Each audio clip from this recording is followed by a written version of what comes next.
was quick. Thank you very much. Good morning, everyone. I was surprised when I came in this morning at 8:45. The choir was already here. I felt so sorry for them having to get up this morning after such a fantastic performance last night. And not only did they have to get up and get dressed and get over here, and then they warmed up. And I should have warmed up with them, and I didn't. Debbie and I were doing a little last-minute strategizing. I'm thankful to GIA for putting together our booklet. I would like you to take your pens and pencils and please write Debbie Glaze's name on it, because when they revised this, because we used the same one in Salt Lake City back in February for the ACBA, they left her name off, and it's really irritating me because she's the brain expert, it's not me.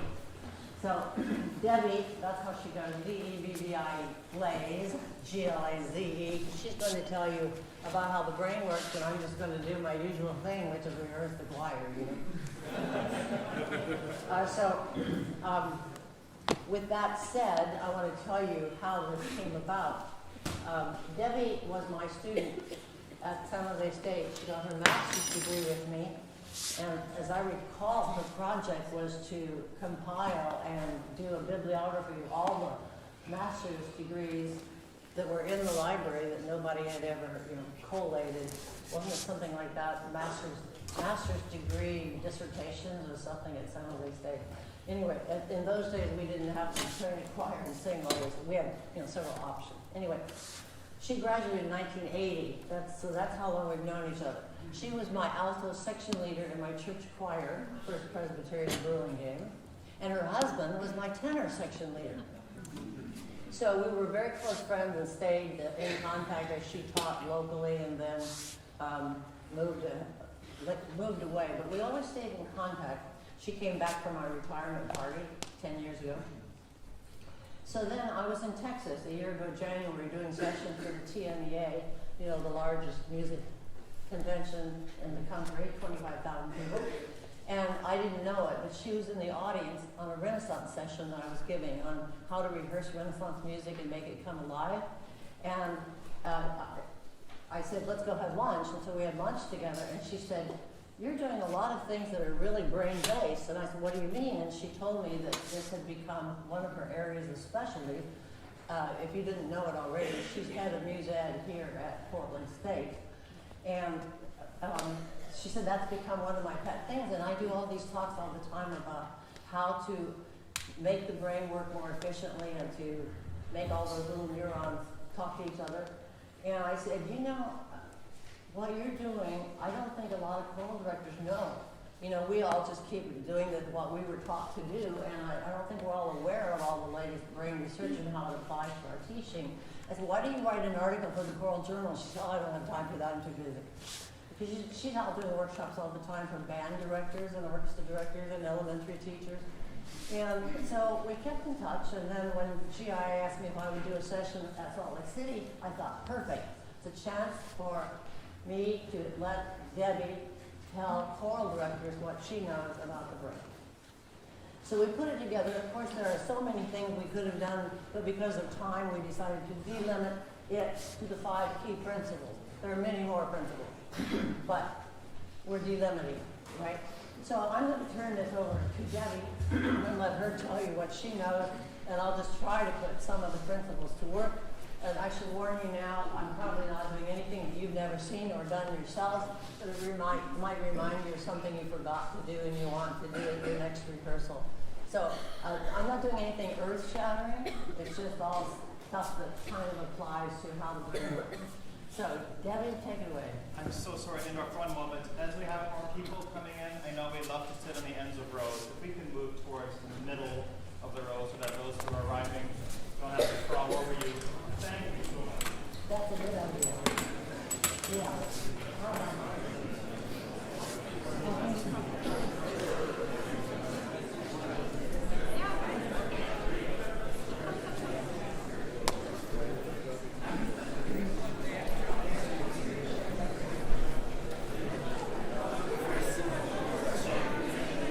Okay, I'm going to go ahead and start. Please find a seat.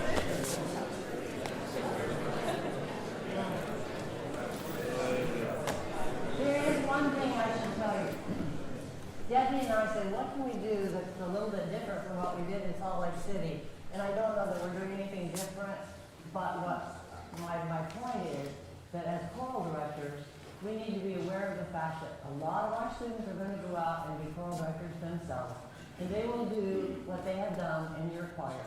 And if all they've done is sat and sing, then that's not very good for them. And so we need to give them the same experiences that they need to use when they teach. And so hopefully some of these things you'll remember that it's a good idea if you do them in rehearsal. And for nothing else, just to point out to your students, these are what you need to do when you go out and teach junior high or high school or have a community choir to keep everybody engaged.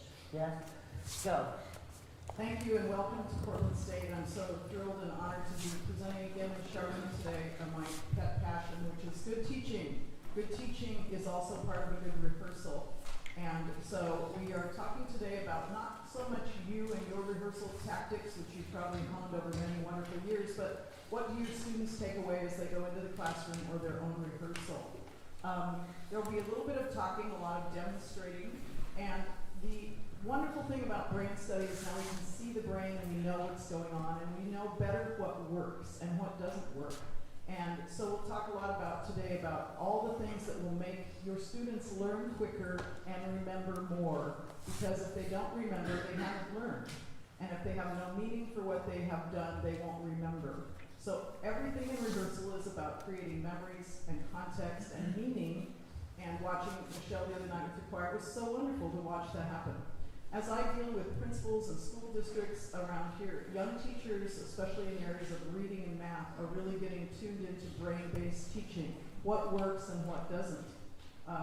So I will have principals say, please send me an elementary general music teacher who really understands brain-based teaching. So it's not something we can ignore anymore and just say, oh, this is how we've done it since 1500. We need to clue into who our students are. The other thing about our students in middle school and high school, who are the vast majority of our singers in our schools, is they don't sit like a college choir and be perfectly behaved for 90 minutes or an hour because they're auditioned and highly motivated. They need a different kind of pacing and teaching and engagement to keep them alive and engaged and in their memory. So that's basically the introduction of what we're going to talk about. These are the 5 guiding principles that we're going to talk about today, all of which are in your brochure. So often I go out and observe student teachers, young teachers, doing all the work, playing the piano, singing all the parts, cueing everybody incessantly, and the singers are happy to be engaged in that way because they're getting a lot of help. And when you change that to who's actually doing the work, who's doing the learning, we're going to look at that today. Where is the struggle for the learner? Because without work, there is not that learning. If the teacher's doing all the work, there's really not deep learning. An emotional hook for each piece is so important. Why did you choose it? What is it? What is its power to say? Students remember this stuff so much more than how do we tune this chord, or how do we align this phrase, or what is the balance between basses and sopranos? Students find that what we call fodder. It's not feeling, it's not emotional engagement, it's just facts about the music, which is important, but it's not memorable. And you'll say, circle this, circle that, you'll remember it next time. They'll remember it deeper if there's an emotional attachment. Movement, you'll see Charlene do movement all day today, all the time. And sitting for an entire hour is not good for the brain, and we'll talk about that. Variety and novelty. We know in brain study that doing the New York Times crossword puzzle, the harder one each day, is good for the brain. But what's even better for the brain is doing it with your non-dominant hand, or doing a Sudoku instead, or learning a new language, or brushing your teeth with a different hand. Those things grow the brain because they requires connections and struggle. So we're going to talk about variety and novelty, and they will show you that today. And then we're not going to talk a lot about this today, but risk is important. The brain shuts down with too much risk. Too much stand and sing, go down the line, all those old school sorts of things shut down the voice, but they also shut down the brain. And we know with children of poverty, which more and more of our teachers are going out into schools of poverty, the idea of risk is so prevalent in their lives. So those are our guiding principles today. When we talk with our students here about designing rehearsal, designing a lesson plan, we want to see when they get up and teach all these different ideas. movement, obviously, audio, visual, kinesthetic activities, all those things that we put into a good lesson. Student accountability. You'll see these students from Azusa Pacific be called on to be accountable today, and they're learning deeply because they have to on the spot. Review and reflection is important, and laughter and fun grows learning, believe it or not. So, before Charlene gets up to do the first thing, this is the constant idea of we want to see engagement. Our new teacher licensing programs across the states, the NTPA, students must present videos that show student engagement. I'm so glad I'm in music because the math teachers are freaking out. They are worried.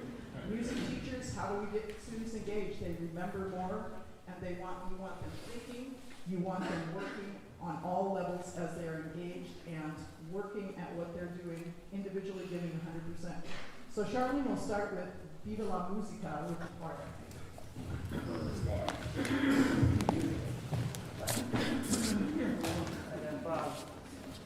Will you just sing key of A flat?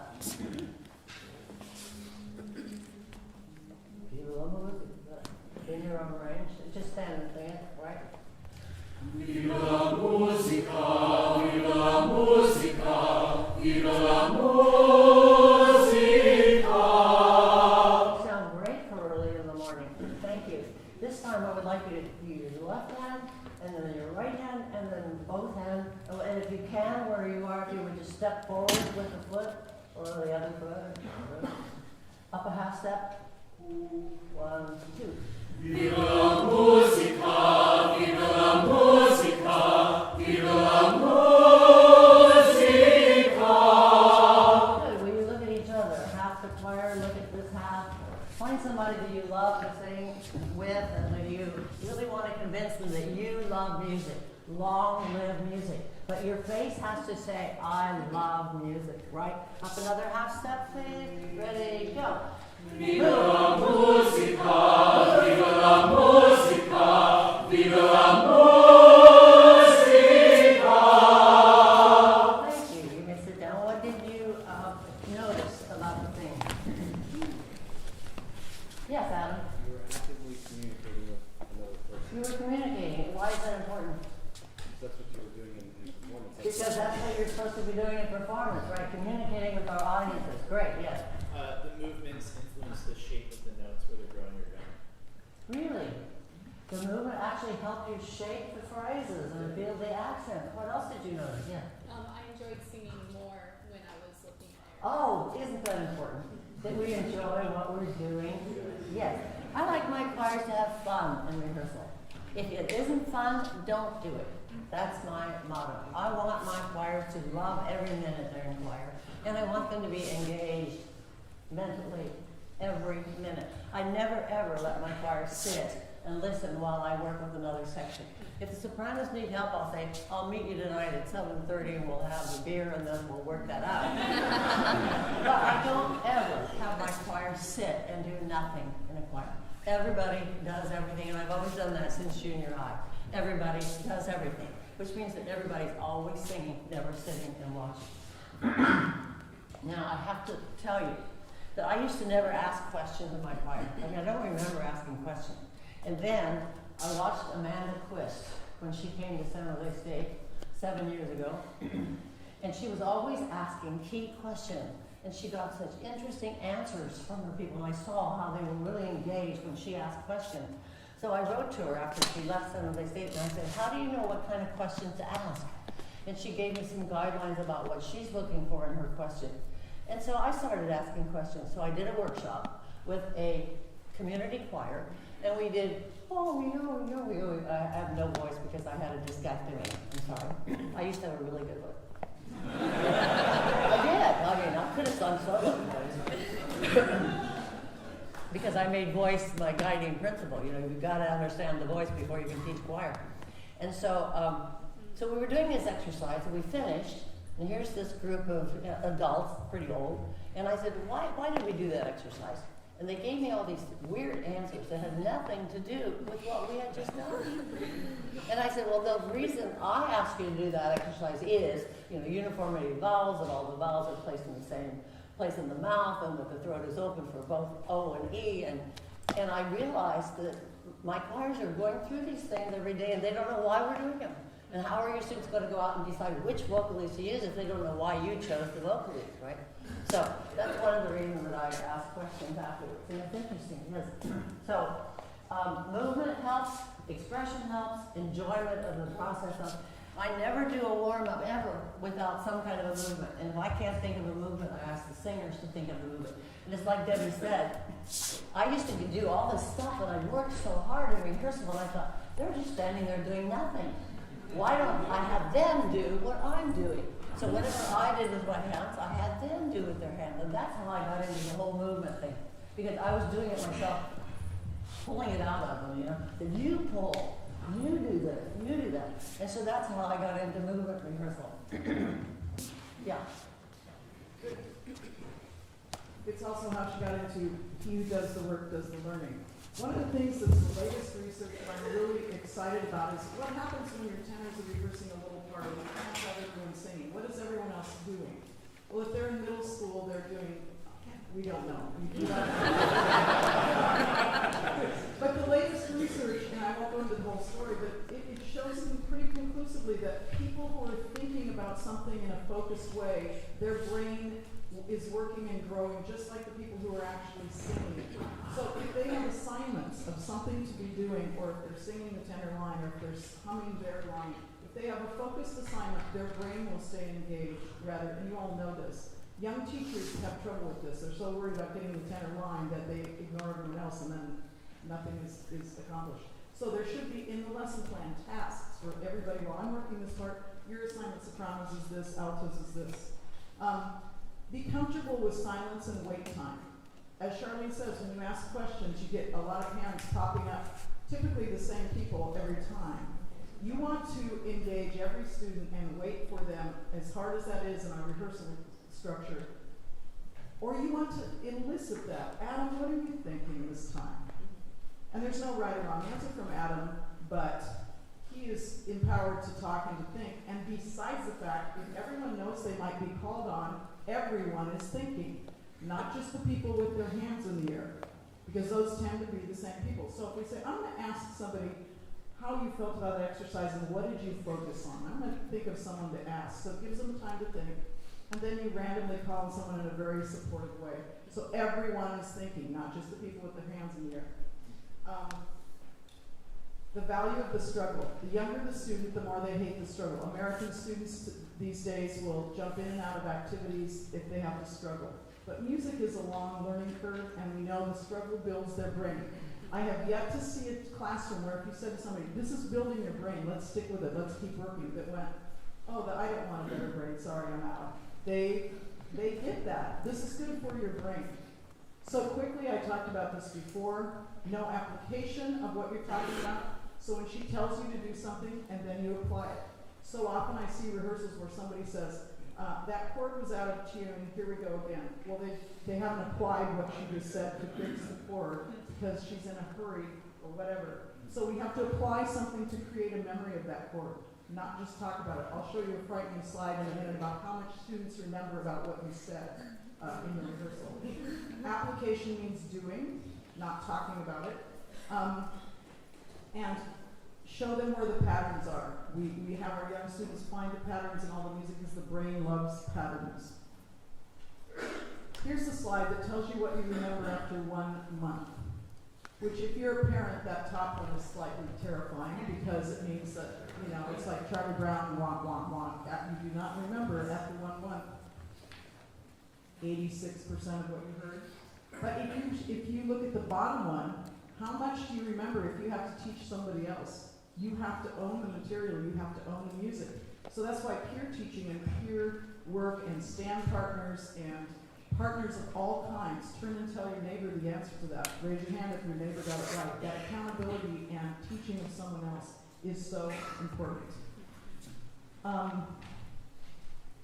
won't go into all of those up there, they're pretty obvious and they're in your packets. The next thing we're going to talk about is the emotional hook. And the emotional hook is going to be illustrated by the Halsey Stevens Go Lovely Road.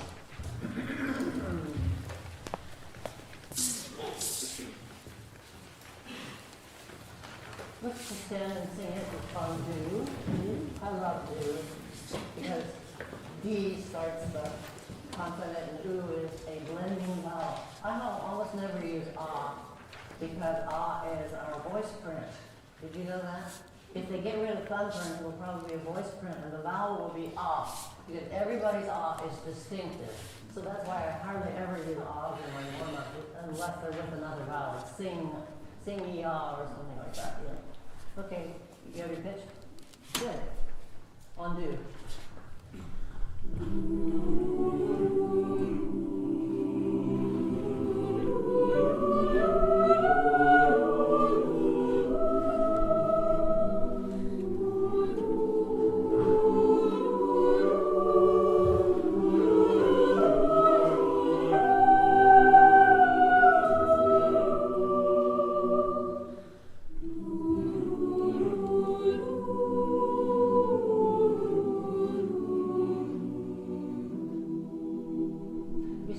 Too beautifully. There's not enough to work on. I told her I didn't want her to rehearse this music. I didn't. And she didn't. But yesterday, just running through it and telling them what I was going to be doing, they learned so fast that they already sing too beautifully. We should have had the session the other night when we did our warm-up together and I got to know them. And then you would have really seen what happened. But, they didn't sing it that well the first time we sang it, did you? No. Okay, so what do you think the tempo should be, and how do we decide the tempo? Do not raise your hand. What do you think the tempo should be? Whatever you say. No.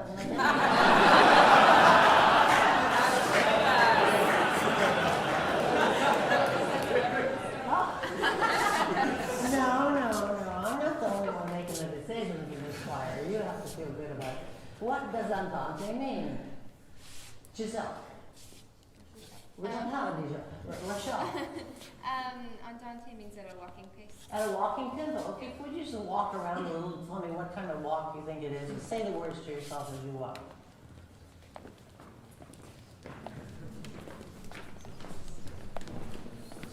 Is it a slow walk? Is it an amble? Or is it a business walk? You're in a hurry to get to your job. What kind of walk is it? Leapers. I would say it's more, it has more movement. More movement. It's urgent. Why? This message is urgent. Because the message is urgent.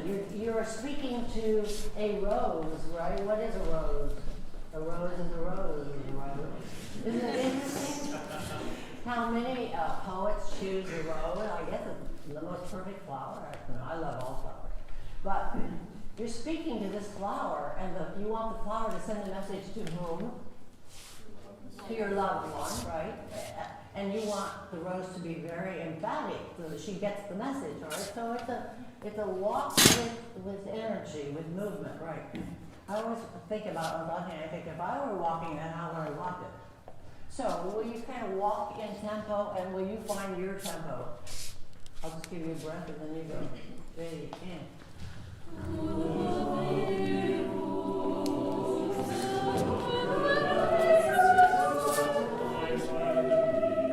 Stop there. Yeah, really interesting how many different tempos we had going. I kind of like the fast one, so let's try a little faster. Let's see if we can all do it together here with me. Ready, and.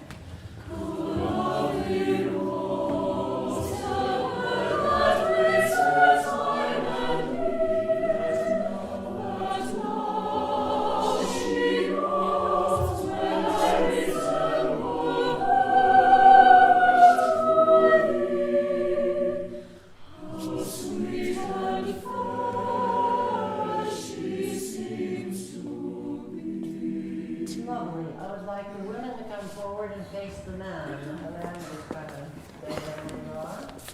Ladies, will you sing to the men? Or if there's no man in here that you really love, then sing to the rose.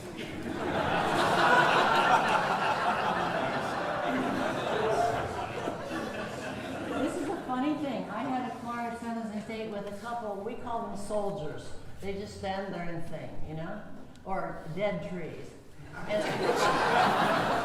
had this one bass that I think he was a little on the autistic side, the whole span of autism. And I think he's a little on this side of that. And he never, ever was very expressive. So my dear student who wrote Choral Charisma, somebody give me his name quick. Thank you. Tom Carter sang with me for 3 or 4 years and wrote the book Choral Charisma, which I urge you all to get. It's unbelievable, about classroom, community, and building a safe place to work and make music. Anyway, he had everybody pretend that they had a rubber ducky. And right there, my choir in Los Angeles, who was demonstrating a different subject at the LA convention, I said, pretend you have a rubber ducky and you're in the bathtub and you're singing your rubber ducky. So they start to sing. All of a sudden, that bass finally came alive. You'd think that's a stupid thing to sing to a rubber ducky, but it worked, you know? So will you either hold the rose or reach out and sing to one or the other? Take your pick. And sing to each other, please. Ready? And also this time, will you bend your knees on the syllables that you think should have the most weight? Ready, and.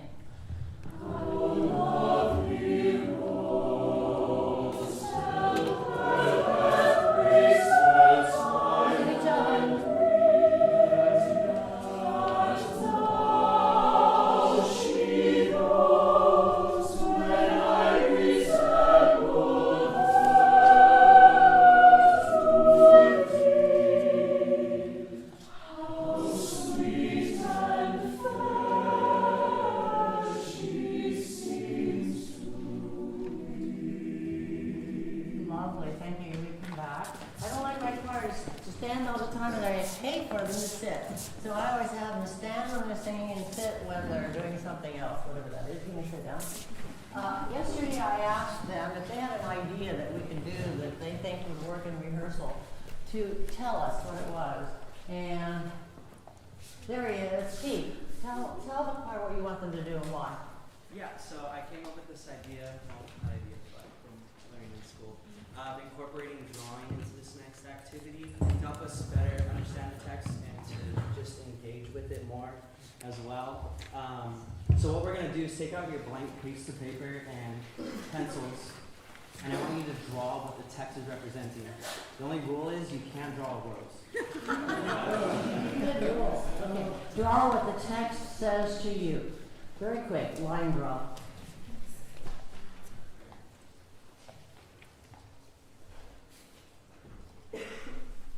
While they're drawing, I'm going to interject a couple of things here.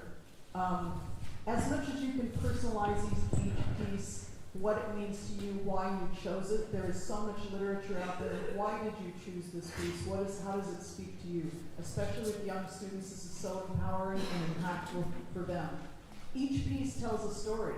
If it's in German and they don't understand what those words are, it's pretty scary that they can't tell the story. I do a lot of adjudicating. I'll say, what are you singing about? And it's like, but their vowels are perfect. It's in tune. But the story must be told, and they will learn it better through that. Enjoyment, fun factor increases learning by a ton. That goes along with the risk idea. The amygdala, which is the part of the brain that's the oldest part of the brain, is that fight or flight thing. In schools now we have a third F.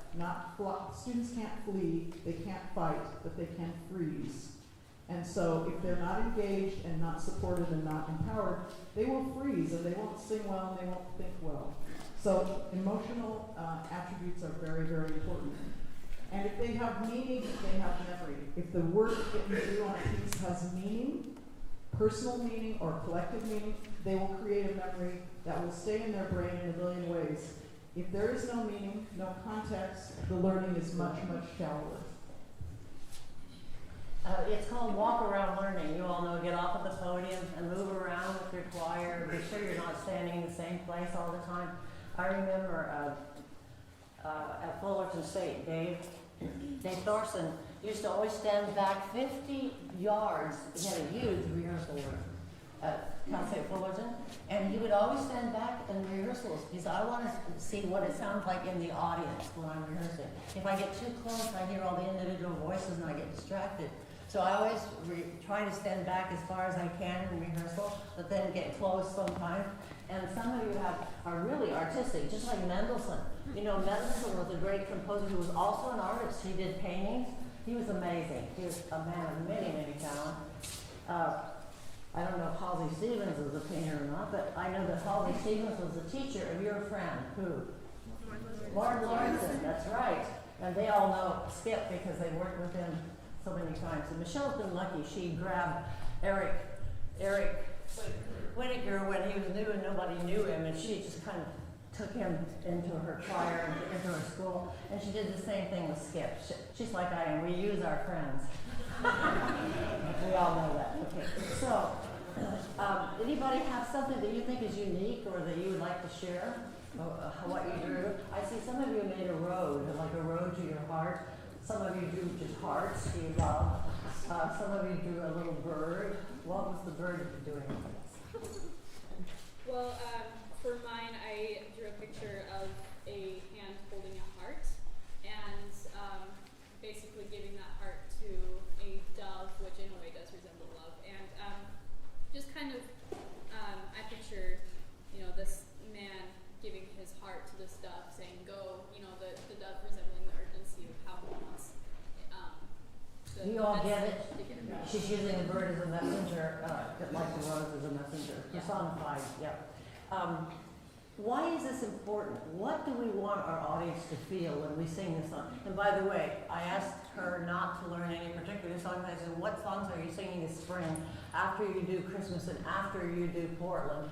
And so these are just pieces that are in her repertoire for next spring. She won't have to work on them very hard, obviously. That's okay. So what do you want your audience to feel when you sing this song?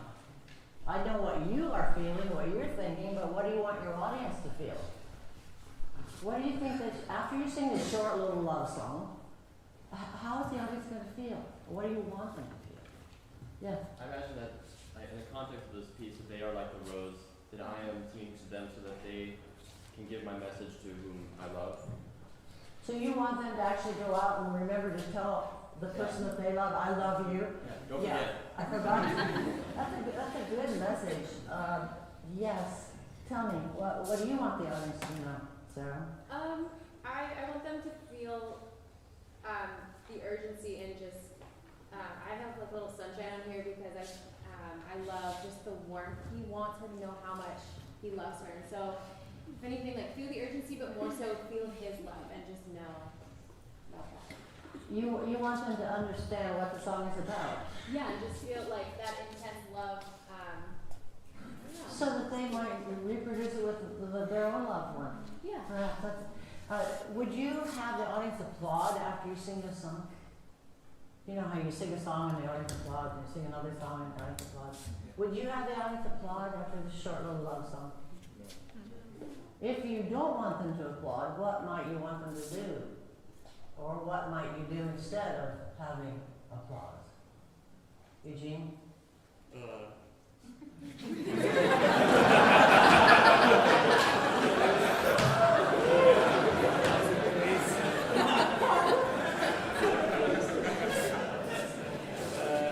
think I would want them to really contemplate and reflect, and maybe, some tears would be nice.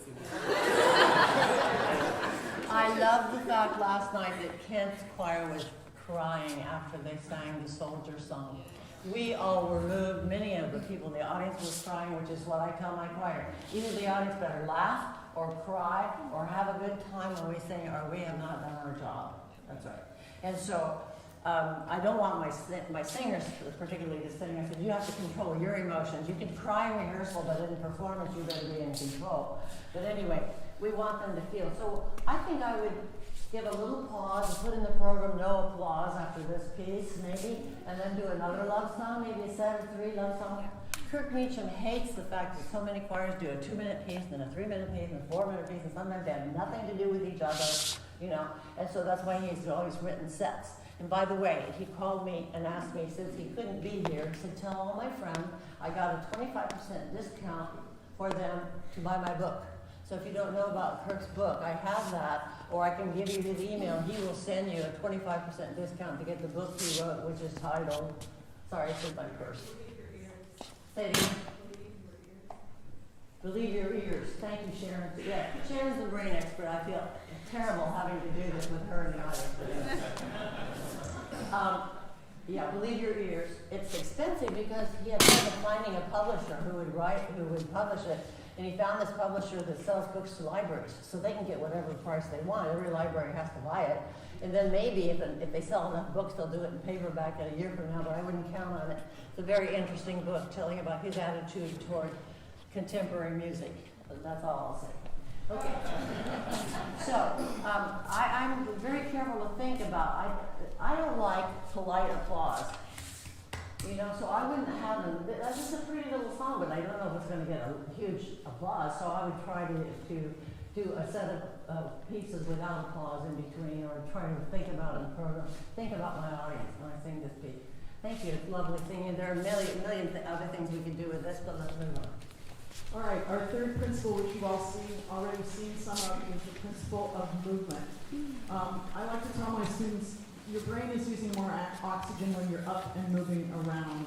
I also have a colleague who insists that his high school choir stand on risers for 90 minutes each day. That's terrible on the brain as well as the body.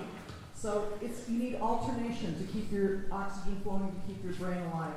Movement internalizes music into the body, especially in young children, but for everyone, it's a way of internalizing the music so you don't have to over-rehearse. One of our most unfavorite things is reteaching. So while you may say, oh, this takes so much time out of my rehearsal plan, if the learning is deeper, you will, as you all know, save time down the road. And as we move, we also develop different parts of the brain. Cerebellum is a huge part of the brain.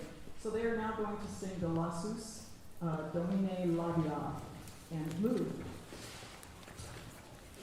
I love Di Lasso. He wrote 1,000 songs, and every one of them was a jewel. And I do Di Lasso every year. I started doing it in high school, of course, all these cute little madrigals. But this is one of my favorite, and I did my own edition. And yes, it's over edited, but I did it for people who are afraid to do Renaissance music, to give them some hints on how they can make Renaissance music come alive. So will you all sing the alto part, please, where it's written in your own range? And can you put your music on your lap and pretend to play a string instrument? Ladies, you can be violin, tenors, you can be violas, and basses, will you be string basses? And will you bow it? Every time you take a breath, will you pick up your bow and then turn another down bow? Sort of fun. So you can use slurs or separate bows, I don't care. How many of you have had a string methods class? 1, 2, 3, 4. How many of you are music majors? How many of you are voice majors? How many of you are non-music majors? That's interesting, yeah, good. All right, we all love playing long bows and a little vibrato. And let's do it on the new, this time it's a do. You all have your pitch? Good. Ready? Here's the tempo. The Coptus in the Renaissance was considered to be about the speed of a man's heart. And I have a slow heart, so does that feel like 1001, 1002? About 60? Okay, that's the talk shoes. 1 and go.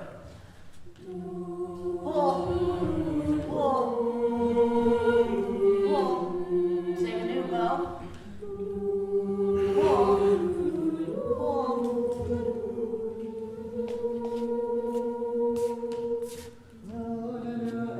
Good. What do we know about long notes? They either grow or go, right? And I didn't feel enough growth in your very first note. I tell my singers sing 1E and a 2E and a 1E and a 2E and a 1E and, so we're always subdividing. I had a conducting teacher, in fact her name was Ma Green, who said that the conductor should always be subdividing smaller than the choir singing. But I take that to 16th notes for sure. I'm always thinking 16th notes, right, if I can. So this time, will you exaggerate the messa di voce, or will you use your hand instead of playing an instrument? That's a Rod Eichenberger technique, playing an instrument. I learned everything I know from Rod. Almost.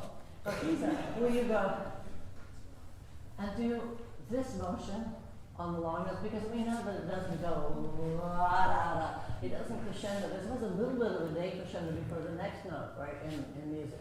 So we just do this with your hands when you feel it, right? 1, 2, ready, go.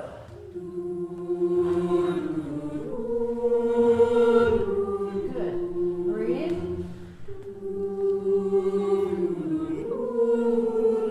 Stretch. Breath. Good. Excellent. And now let's all do the tenor line.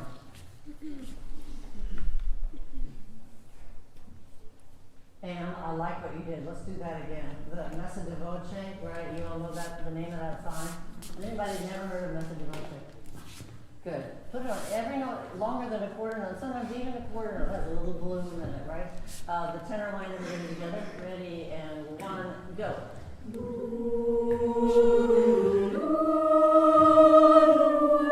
Fast breath.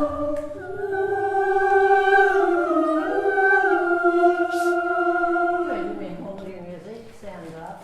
And let's have the altos and basses sing the alto line, the sopranos and tenors sing the tenor line. Let's do it with the words this time. What does the first word mean? Alyssa? God, right. God, do what? Next word says labia, labial, lips, right? The sentence order is a little different in Latin, right? Lord, lips, what? Open, yes, right. Open thou my lips. Why? Why are we? So I can praise you. It's a very simple little text, isn't it? Lord, open thou my lips so I can sing your praises. Hallelujah, right? Happy, happy. So what kind of a song will you call this? I'm sorry? A worship song of praise. Yeah, good. Song of praise. A prayer, maybe. Prayer is talking, right? Okay, here we go. Both parts and with the words. 2 parts. 1, 2, ready, go.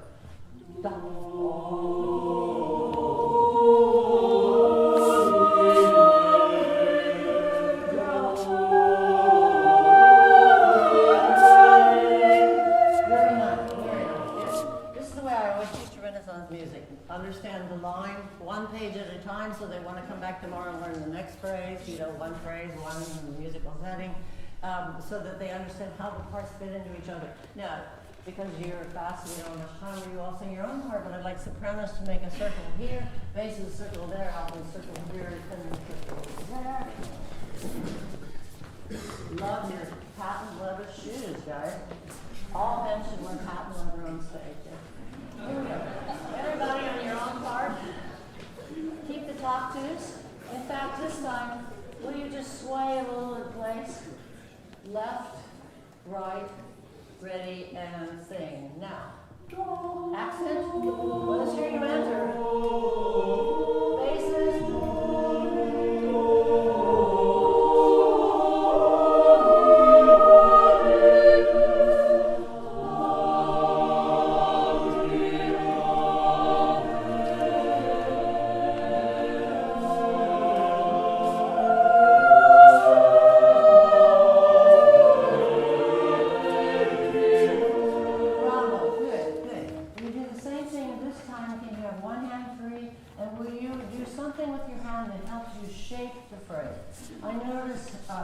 What's that guy in Australia that has his kids move their hands all the time?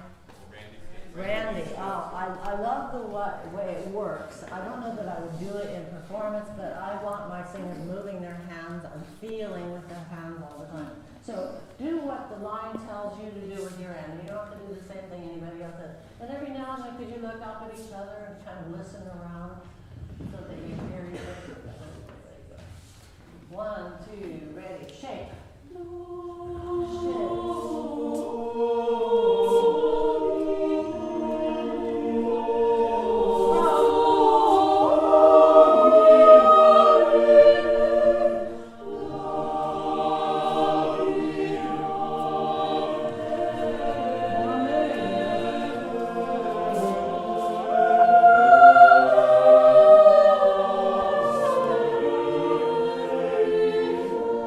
That's fine. And if soprano stand in one circle behind each other so they could hear each other and they didn't hear. And in different mixes on different days, so they all got to hear each other's part behind them and around them. But we don't have enough time, so go back to your places. Thank you. And the next piece we're going to do, we'll see where we're at. Okay, so our next principle is a really fun one. Novelty and variety. The W factor is a thing that I learned.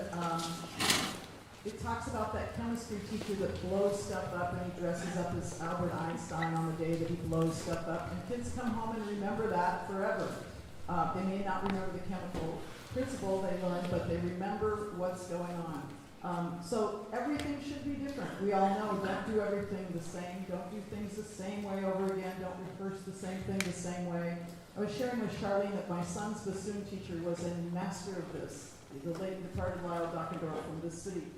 He would have my son on a treadmill with the bassoon. The treadmill was walking the pace, and it could go faster or slower. And then he would say, play the Mozart run, and then he would say, play the tonguing notes only.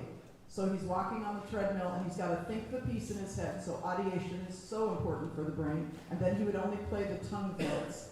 Then he would say, only play the notes that are tonic or dominant. I mean, it destroyed my son's brain every single time, but it made him such a better musician because he was thinking in such an amazing way. That was novel. That was variety. That was fun. And it makes rehearsal planning, this is what I tell my students all the time, teaching lessons in general music or rehearsal planning becomes so creative because you just don't walk in there with your pile of scores and open it up and say, what do we got going on today? You've actually planned really interesting and creative ideas. It takes time at first, but it pays off. Predictability shuts down learning. Predictability shuts down learning. If these students knew what Charlene was going to do next, because she's doing stuff differently than we did the other night, so it's great. They don't know what's coming next. They're attentive, they're engaged, because it's not predictable. And the brain loves new things. It pays attention to new things. It shuts down old things. So, teach in a variety of ways. Our next piece is going to be the Mendelssohn. So, Avon. Oh, Avon is next. Yeah. Sorry. Yeah, we'll just do it very quickly. Okay. This is a really hard piece, and I knew Nikhil Sood, Novum, what is it? Nothing is new under the sun, and I did that with my choir at San Luis, but I didn't know this piece. It's chant-based, but it doesn't feel like chant, so I'm not going to play with the chant thing. It's all in quartal harmony. So the main thing is getting them to hear in chords. Yeah. So will you all put your music down and pretend you're playing the piano and sing a chromatic scale calling the notes C, C sharp, D, D sharp, right? Or you can play, if you are a pianist, you can use the right fingering. Starting on C, little C, or your own C now. All right, about this fast. 1 and 2 and ready and go. C, C sharp, D, D sharp, E, F sharp, G, D sharp, A, D sharp, E, C. Okay, come down and call them flats. C, B, B flat, A, flat, G, G flat, F, E, E flat, D, D flat, C. Good, we're singing the same thing. And Mary had a little lamb as fleece as white as snow. Pretend you're back in Ireland and somebody give me an Irish accent. I'll bet you're good at that, Brenda. Say maybe had a little lamb. Mary had a little lamb. Say the whole thing. Whose fleece was white as snow. Keith, can you give you have 2 Keiths in here? That's it. Keith, give me another better Irish accent. White. Okay. Mary had a little lamb whose fleece was white as snow, and everywhere that Mary went, her lamb was sure. It's getting better. Maddie, how's your accent? Well, I didn't go to Ireland. So. Oh, too bad. Let's get somebody with Michael. No. Maybe. What? You can't do maybe had a little lamb. Make up what? Make up an Irish accent. Lucas. I didn't go to Ireland. Oh, come on.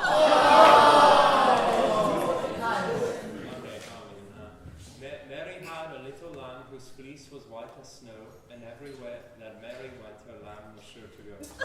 Remember, we're supposed to tap the R's. Mary, keep your tongue when to say Mary. It's not Mary. Mary had a little lamb, and she was very merry at Christmas because she was going to get married. There are 3 Marys, right? And if you say them all alike, Mary was Mary because she was going to get married, and it doesn't work in music. All right, so let's sing it with Maybe Had a Little Lamb. Maybe give me your best accent. Is that one and go? Mary had a little lamb whose fleece was white as snow, and everywhere that Mary went, the lamb was sure to go. Women begin, then canon. Go, lady. Mary had a little lamb whose fleece was white as snow, and everywhere that Mary went, the lamb was sure to go. I've got a nice little ballad, and then I would normally do a four-part canon. I love stab order, soprano, tenors, altos, bass, but we won't. I'd like you to now sing it in fourths. Let's see, low basses, sing, hum your C. Tenors a fourth above that, please. Thank you. Altos a fourth above that. Good. Sopranos, you know what? No. Just that we're in fourths. This is closed formation. This is not an open chord. Do it again, basses. Bass, tenor. Altos, a fourth above them. Thank you. Tune it. Now sing Maybe Had a Little Lamb together at fourth.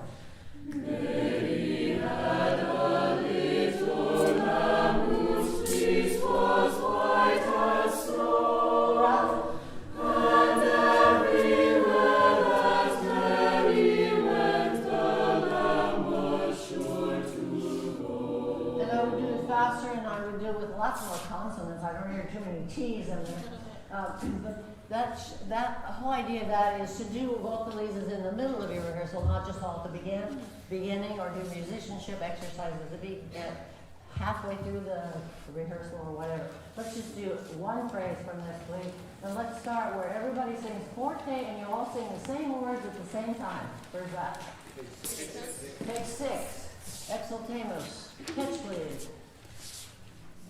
We were going to move, but because of time we won't. I was going to put basses in the back row like Jim Jordan does, basses in the back row, and then tenors, and then altos, and then sopranos. I love playing with that, and I do that a lot these days. Okay, all right, here we go. Exultemos, 1 and 2.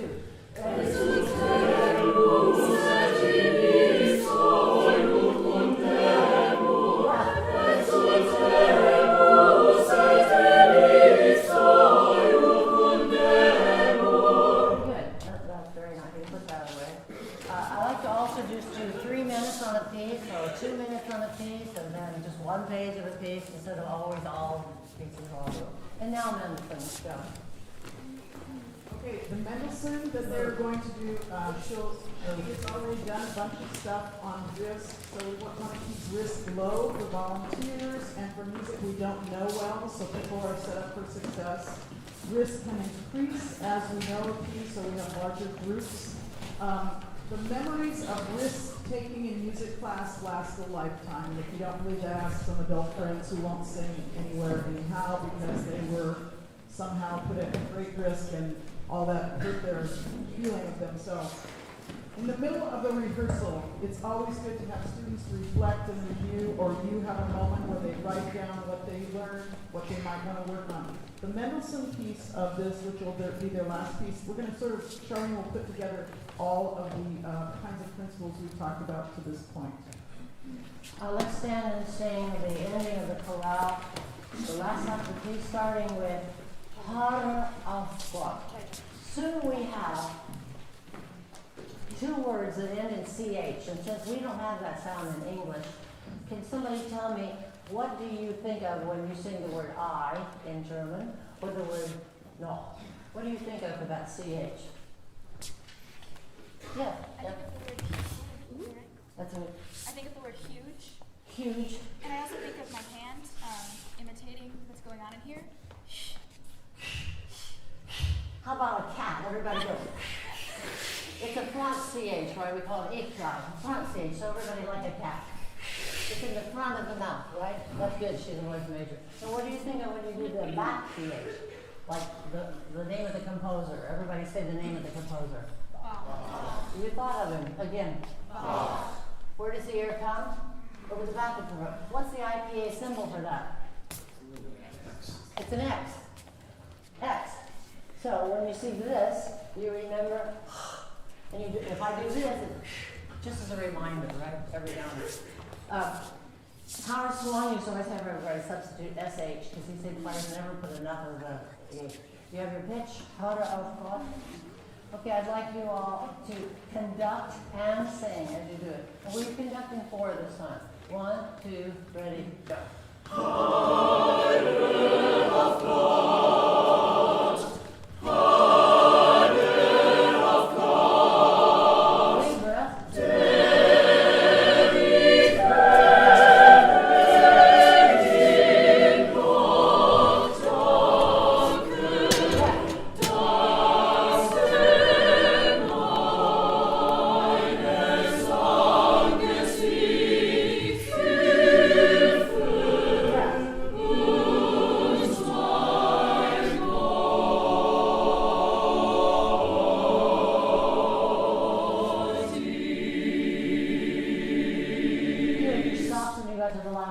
This time I would like you to conduct it in 2. The 2, we'll use the candy cane pattern right down and up.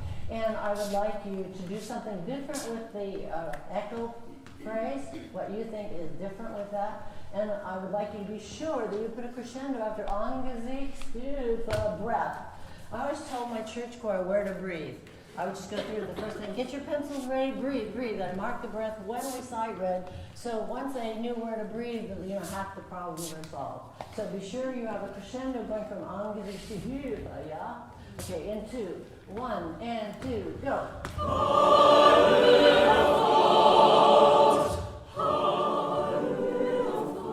Big breath, go.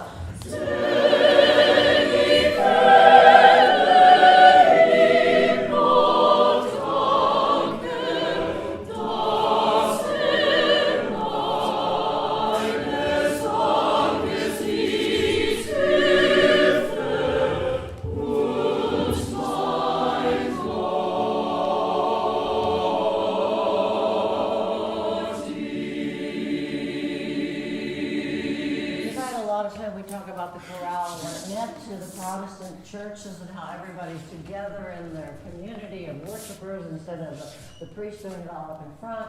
And I would talk about the text. You all have read the text, I'm sure. And I would really talk about Mendelssohn and where is Hatfield. Ken, are you here? I just read in his program yesterday, he did his dissertation on Mendelssohn. I just bought the book 2 weeks ago called A Life in Music. I urge you to get it. It's phenomenal. I knew things about Mendelssohn. Everybody knew Mendelssohn was rich. He had a great life. He was friends of Queen Victoria and Prince Albert. He knew Goethe as a personal friend. What a life he had. And he wrote 700 pieces before he died at age 38 of stroke. But I'm so much more impressed with Mendelssohn. If we had time, we'd really share some of the, the other thing I learned about Mendelssohn, he was the first composer to use a baton. And he conducted with very small gestures, and he said he often turned his face sideways to his orchestra. He was a great conductor. He would do benefit concerts. He went to London 10 times, and he'd raise money for the London Philharmonic. He just had an amazing life. I love his music, of course.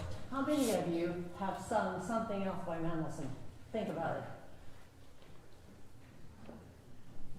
How many of you have never heard or done anything by Mendelssohn? Raise your hand.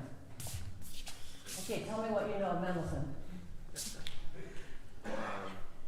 His solo work. Which one? Es ist genug? It is enough from Elijah? You know that? Good.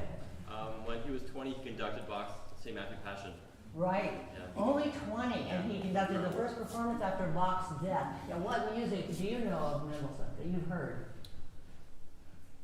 There's one I performed a few years ago. I can't quite remember what it was. Was it a folk song like the Lark? No, it wasn't one of his folk songs. Or In Herbst, or Maylied, the Song of May. He wrote all these great songs, a cappella songs for the choir.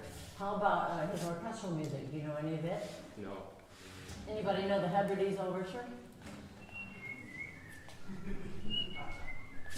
It's so picturesque, and his Midsummer Night's Dream setting overture is like the best just ever. And then, of course, everybody knows da da da da da da da da da da da. The wedding song. right, of Mendelssohn. How about a Christmas carol? Hark the heralding is Mendelssohn.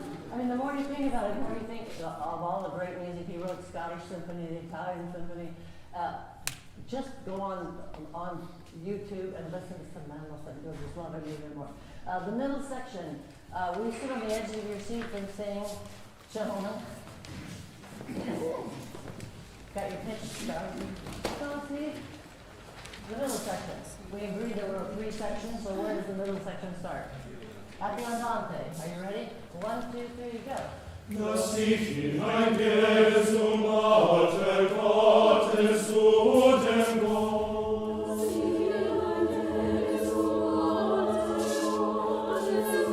Stop there. How come the men picked up the tempo and the women didn't? Tell me. How come we did? Uh-huh. Well, I didn't. Because it's faster than we did it the last time. Could be. But the men were so quick to pick up that new tempo, I just loved it. They were right there, and all of a sudden you come in. Come. Lean to your left, lean to your right. Left, right. Ready, man, go. Dass ich hineingehe zum Alter Gottes zu dem No way. Dass ich hineingehe zum Alter Gottes zu dem Gott. Der meine Freude und Wonne Nice accent. der meine Freude und Wonne So, why don't you just love it? Love everything Mendelssohn wrote. Okay, everybody thought he was too sentimental and that he was too, that he wasn't deep enough. There was this big thing at the beginning of the 19th century. He was out of favor because he thought his music wasn't profound enough. It wasn't like Bach, it wasn't like Wagner in the late 19th century. So people looked down on Mendelssohn music. Opening, man, Rita, Sarah. Ready, go. Richte mich Gott und führe meine Sache wieder dazu, heiliger Gott. You let down the energy and low and high. Could you write a little crescendo and remember that long notes grow? Will you turn around first 2 rows, face the back 2 rows? Will you close your eyes and sing that, please? Back 2 rows, face the front 2, and close your eyes. Close your eyes, no cheating. You have to remember to clear. 1, 2, ready, go. Richte mich Gott und führe meine Sache wieder dazu, heiliger Gott. Stop that. I feel like you're all trying to sing loud. What does F mean? F doesn't mean loud. It means with power and majesty. Do not judge me, oh God. Don't shout at him. Don't judge me, God. I haven't done anything wrong. Why am I feeling so scared, you know? Did you get more into the mood of it instead of like, I've got a big voice? Close your eyes. Will you also tell me which syllables are not as important as the others? You can bend your knees, you can do whatever. Right now, every syllable feels like equal weight to me. Do something about that. Close your eyes. 1, 2, ready, go. Richte mich Gott und führe meine Sache wieder dazu, heilige Go away.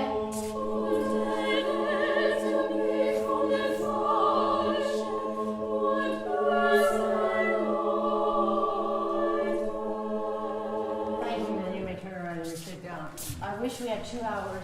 This choir is so much fun to work with. They're so fast, and I cannot thank Michelle and this choir enough. Will you please show them how?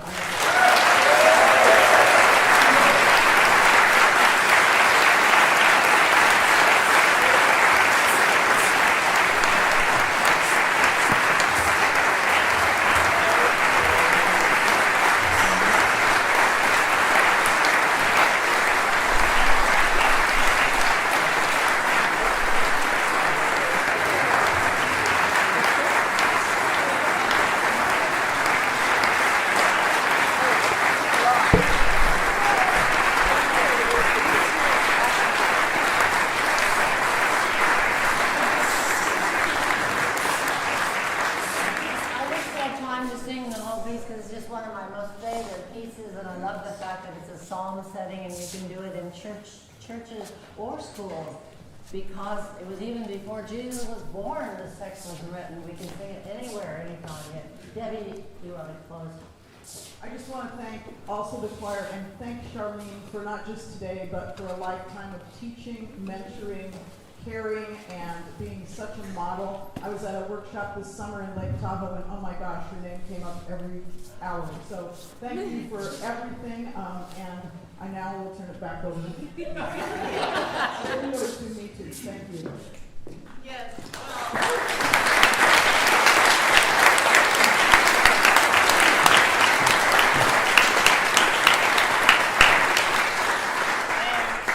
How can we thank you? It's by honoring you. You said you wanted your audiences to feel, and we feel with you. Everything that you do as a conductor, as a consummate musician, as an extremely passionate teacher. What's great is that you are a humble expert, and you are a sincere life learner, and that is very humbling to us and inspirational.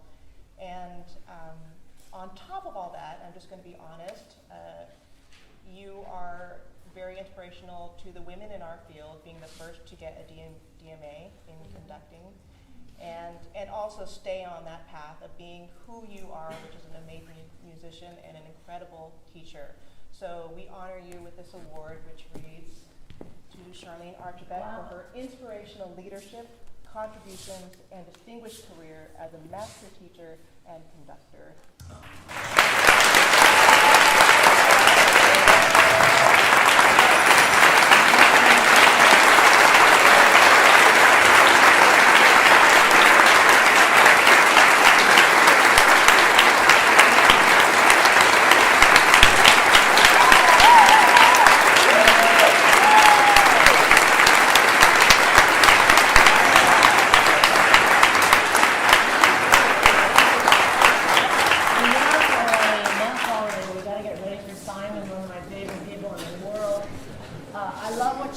Because I am a lifetime learner. I'm just reading a great new book. I urge you all to get it. It's called What I Wish I Knew When I Was 20 by Tina Seeley. It's got 3 principles in there that we need to teach all of our students. Her father's a close friend of mine, a VC, head of engineering at IT&T and Lockheed, and his daughter is brilliant, Tina Seeley. She's written 3 bestsellers. I urge you to get. That's what I'm reading now. But what she said is wonderful because I love teaching conducting. If anybody wants me to come and do a master's conducting workshop, that's my big thing, is helping people become better interpreters through the hand. And what a great job she did last night conducting. This means a lot to me, folks. I had a lot of honors in my life, including the Alex One Award. But coming from you all as conductors that I associate with, college conductors who are right there in the trenches making such beautiful music. I admire you all, and I'm so happy for this organization, and I'm so humble. Thank you.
we used to associate with some very influential and wealthy people.